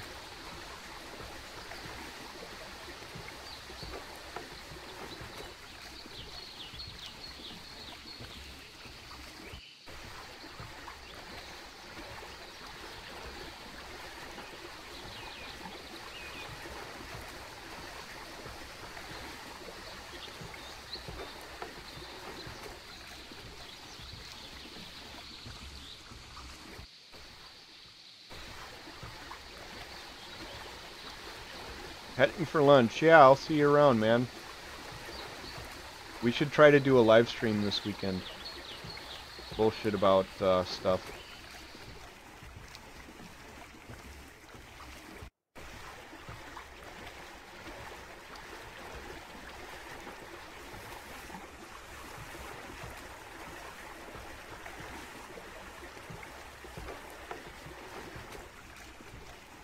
What's up there?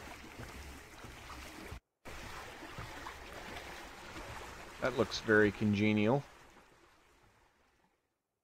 Remember this. I like this junction right there, right?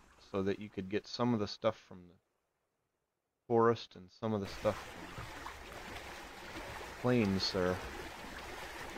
What I need to do is I need to get my acting gear and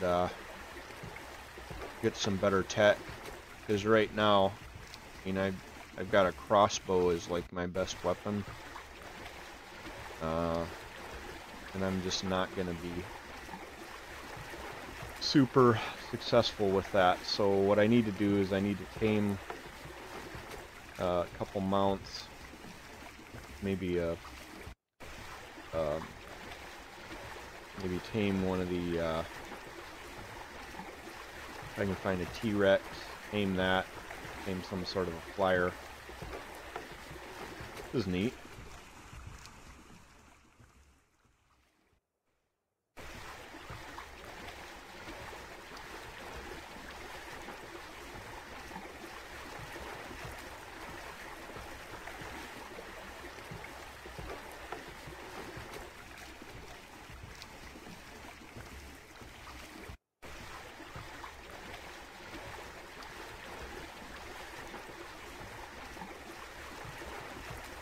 I want to check out that lighthouse someday.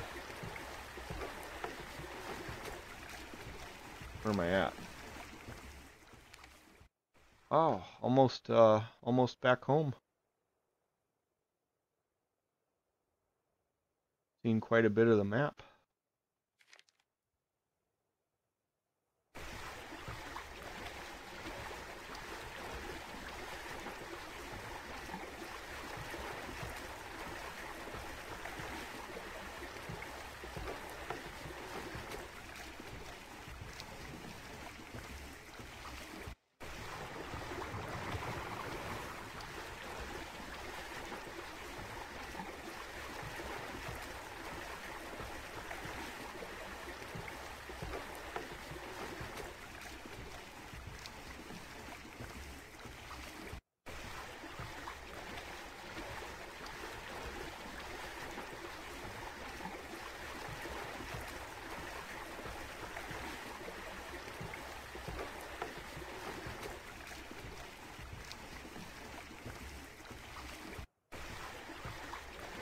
Well, let's see.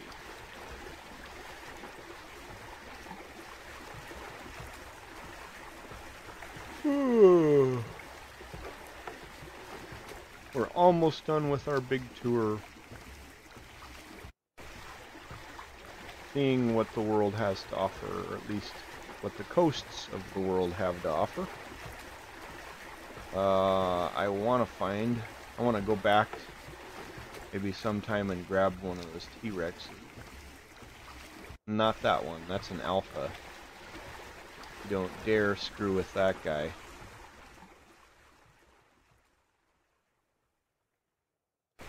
He will mess you up. You have no idea.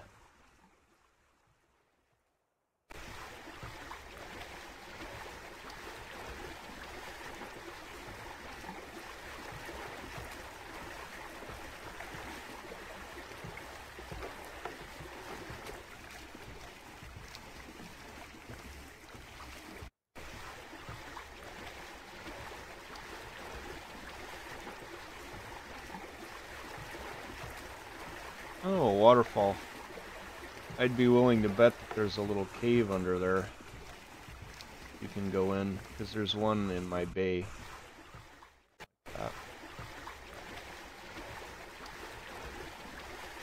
What's that, a dead whale? Dude, I think I need to investigate this. Is there any mean stuff around?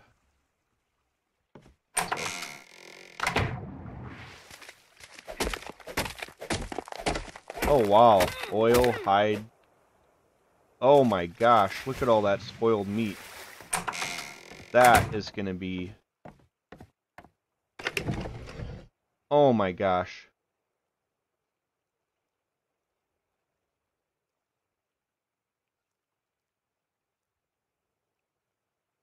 Lots of keratin. Of tranquilizers for days because of that. Now I have to... I think I might tame one of those triceratopses and go harvesting narco berries. Can never have too much of that. But harvesting them on your own is kind of a pain in the butt.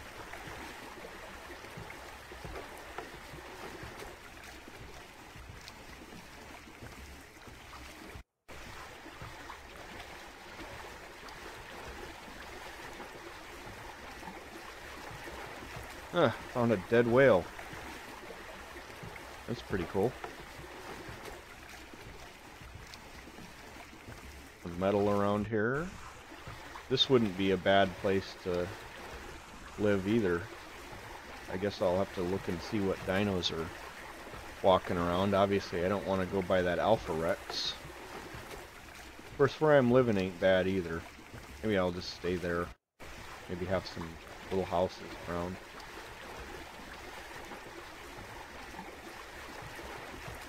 I bet you there's a cave up there somewhere because see this water running down?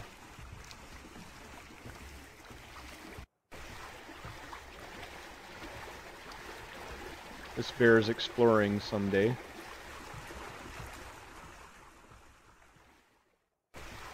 Oh.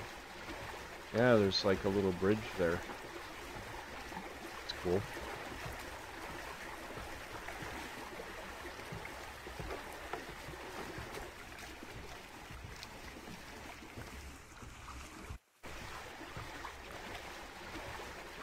Oh, in college, the other classes that I really liked, I took photography. And you had to have a manual camera, film camera, back in the day. And I learned to develop black and white. So you had complete control over everything, from snapping the image to printing it. And basically, if you've never done it, playing around in the darkroom, you can, at least in, well, I'm sure in color too, but in black and white, you can do all kinds of things, like tweaking the contrast. Like, I mean, you just have options and options and options, and it was like Photoshop before there was Photoshop. So somewhere in my house, in a box, I have folders and folders and folders full of negatives and prints that I did from back then. And that was good to just kind of learn some basic principles of photography, like how to frame shots and that sort of thing. Oh boy, I think I've got enough spoiled meat, huh? To last me a lifetime. I don't know what I'm going to do with all this stuff. Got some oil if I need to make something. Alright.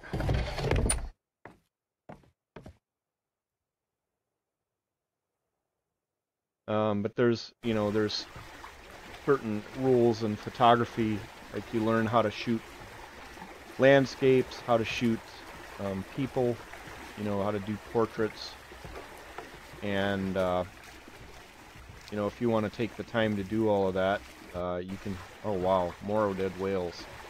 I'm gonna have to remember this because that's a way to get oil that and keratin that doesn't involve a bunch of nonsense.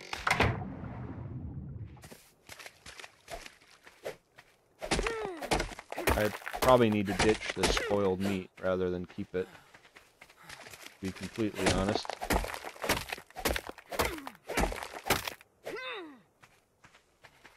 I'll fill up the rest of my thing there and then be done with it. And then I need to go on a tear making narcos.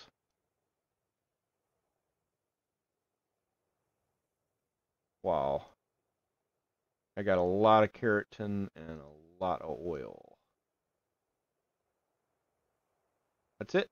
Okay, I don't really need the rest of that. Of course, I don't really need to dump it either.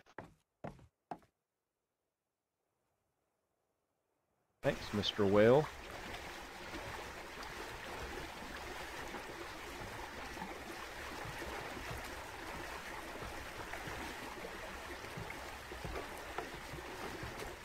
I wonder how hard it would be to actually make a swamp house and live in it.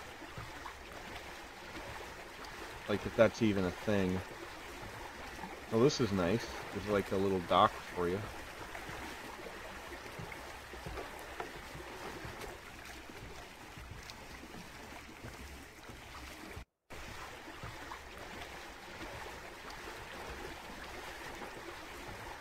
trying to think what other classes I like. I know I'm supposed to say that I just loved science and all that, but I really didn't. It was a means to an end. The reason I did it is because I wanted to go to medical school. Oh, horsies. One of these times I'll tame one of them. I don't know how you do it though. I'll have to look that up. Probably you have to give them carrots and shit. Like when I had the when I had my another whale, I'm gonna harvest him. What was I saying?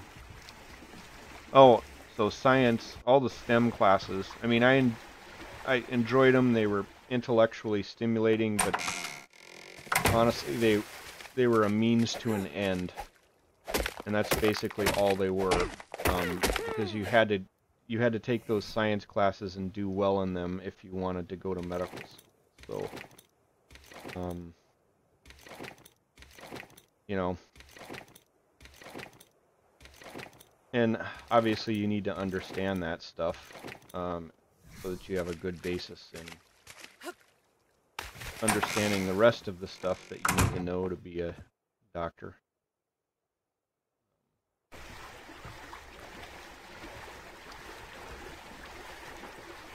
And I did a pretty good job at that.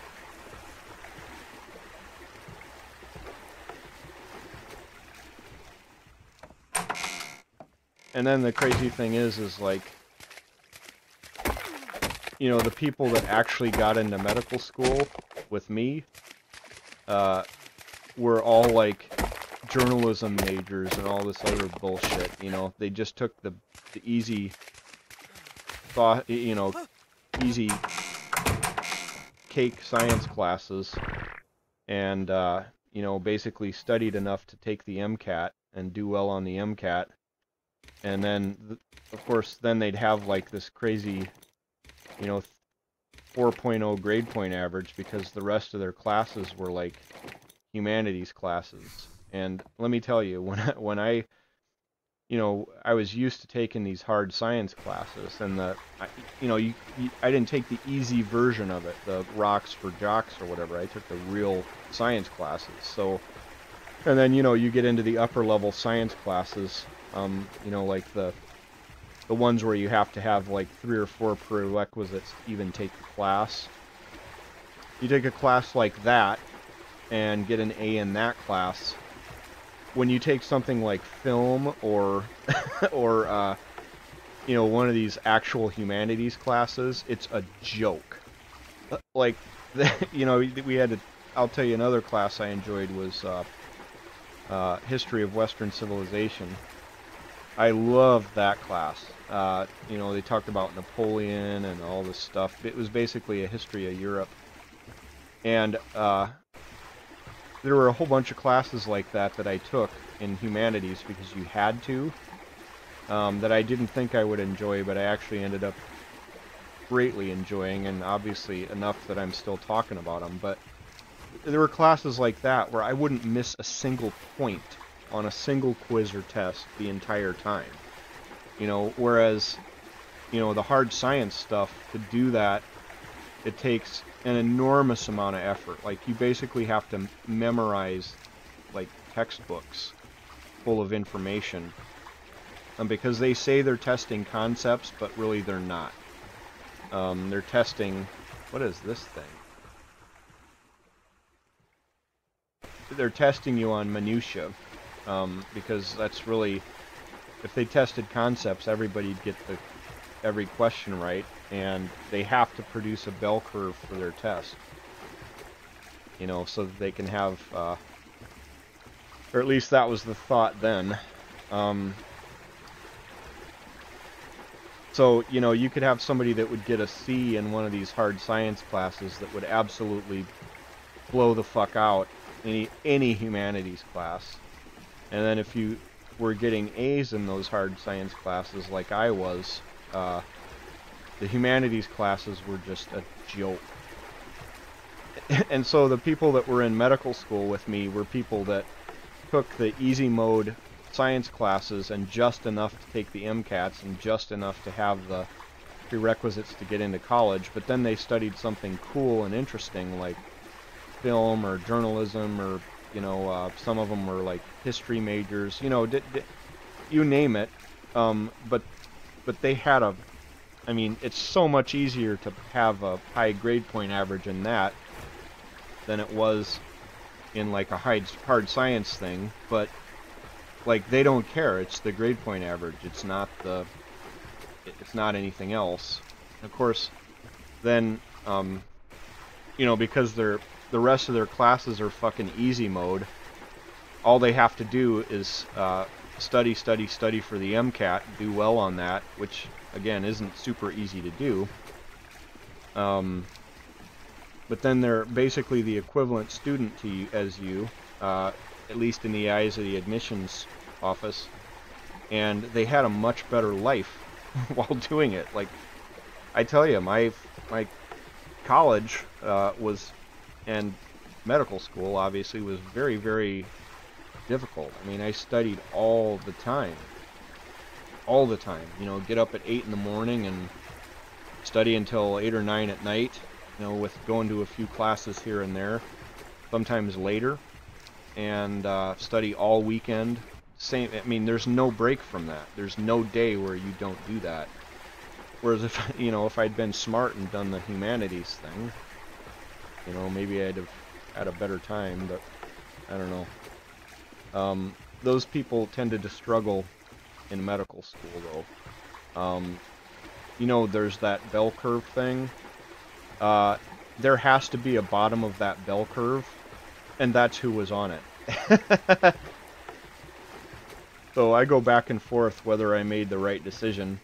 If I wasn't on the top of the bell curve in medical school, maybe I wouldn't have matched into a competitive residency and gotten to do the kind of work I was really gunning after, which is what I'm doing now. But then again, it's more complicated than that. I'm simplifying it because when you do your clerkships, oh, I'm almost home. When you do your clerkships in your 3rd and 4th year, it's not so much what you know, it's more of a social thing. And I did all right at that, but there were people that were absolute dunces when it came to what they knew.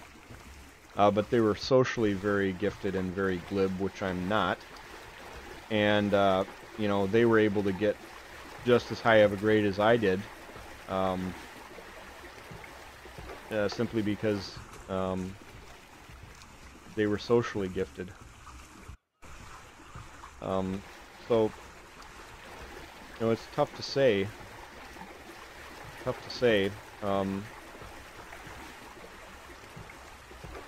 What the right way to do that is. I don't know what I would advise people today if they were trying to do it. I think I would advise them not to go into medicine unless they knew they were a shoo-in for a plastic surgery fellowship or a dermatology residency or ophthalmology. Everything else has things that I don't like about it. But, not everybody has the temperament to be a surgeon either.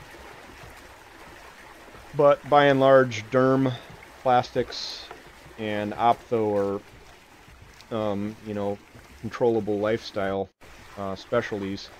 Plastics, it depends. If all you want to do is cosmetic surgery, then it's absolutely controllable lifestyle. No call, no nothing. But I don't like that. I like to do reconstructive stuff. I like to,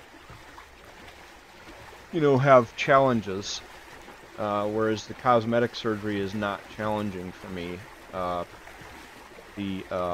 A big reconstructive thing where if somebody's got a huge hole in their face, you have to take muscle or tissue from one part of the body and use a microscope to connect it up there.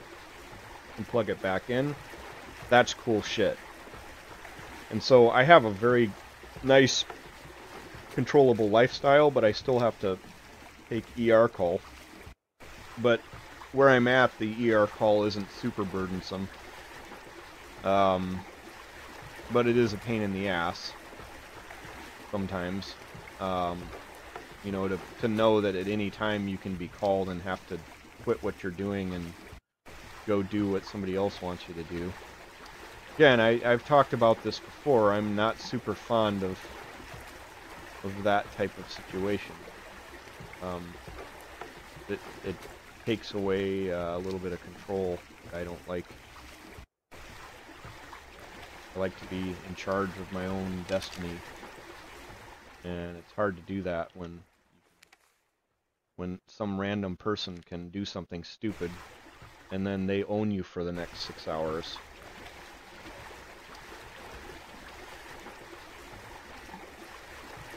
But you get paid well for it. Sometimes. Sometimes you do all of that and you don't get a dime.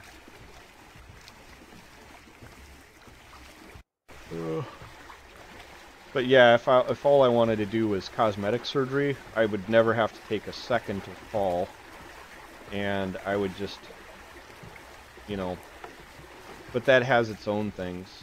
And by and large, the stuff that I enjoy is like I was saying, the challenging, hey, I'm home. Challenging reconstructive cases. And derm, if I was going to be a dermatologist, what I would do is I would do Mohs surgery. So Mohs is M-O-H-S. That's how that's spelled, and it's an acronym for something. It's micrographic surgery or something like that. But basically what you do is if somebody's got a skin cancer like a basal cell carcinoma or squamous cell carcinoma on their face or some other place, you cut it out and then you freeze it and look at the pathology right then, and then if you need to take more, you take more. If not, you don't. And then a lot of times that'll leave a defect. So a lot of what I do is these guys that do that Mohs surgery, if they can't close the defect, which is again, a lot of times they can't close the defect because it takes years of training and expertise to be able to do some of that. Like yesterday I did one. And the day before that I did one. You know, so if I was doing derm, I would do Mohs, but then I would try to do my own reconstructions.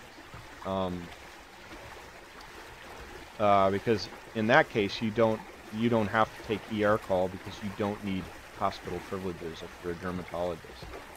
So the way they get you into ER call is if you want to have hospital privileges, you have to take call for us through the ER. And in derm, you can get away with that. So being a Mohs surgeon would be good as if you could learn to do your own reconstructions. You would have to go to a really, really, really good training program that with somebody that knew what the hell they were doing to be able to do those reconstructions. And even then, like a lot of the cases I do, you could not physically do it in an office. Like last year, I had 10 cases where somebody had a huge skin cancer growing out of their head that they let go for, you know, decades. And so I had to work with my neurosurgeon buddy and a couple times with my ENT buddy. And we cut it out and, you know, a big section of skull with it. And sometimes other things, but you couldn't do the big boy cases like that if you were just doing Mohs.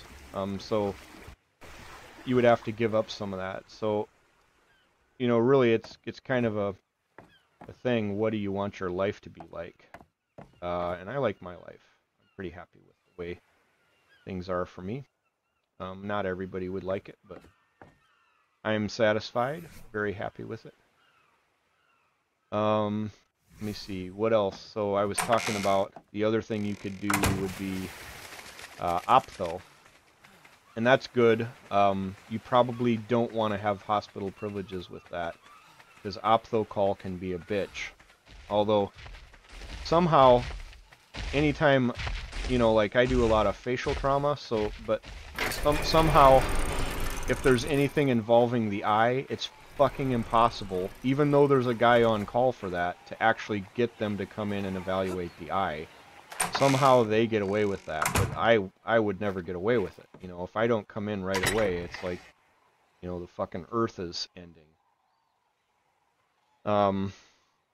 But if you were optho, probably you wouldn't want to get hospital privileges unless you were oculoplastics. Now, oculoplastics is badass because you fix problems with the eye. Like if somebody's got a wonky eye, you know, you can do surgeries to, like, you know, correct, you know, imbalances in the muscles and things like that. That's cool. And I do a fair amount of oculoplastics just as part of my plastic surgery practice. But again, to do that sort of thing, you need hospital privileges, and you're going to be taking call. Anyway, that's how I would advise people.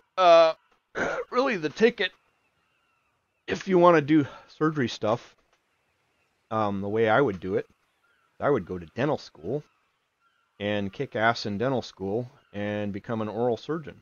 I've got a oral surgeon buddy that's got a real nice life. Does a lot of, most of what he does is probably you know, like wisdom teeth and stuff like that. But he's certainly capable of doing Leforts and all the other things that you learn how to do in plastic surgery practice.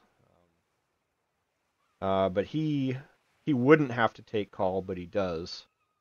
There's no reason he has to. It's probably once or twice a year he actually does a big interesting case like that, where you know, you would do a maxillary advancement or a mandibular advancement, sagittal split osteotomy, you know, all these different things that you can do to reshape people's faces. He probably does one or two of those a year, but he takes a whole year of call, you know, and the ER can beat the shit out of you. Where he's at, I was there for a while. Anyway, we explored the world today, talked about a bunch of stuff, talked to people in Germany, and I have circumnavigated. I kind of like where I'm living. I will eventually set up some little houses across the way. But that's it for today.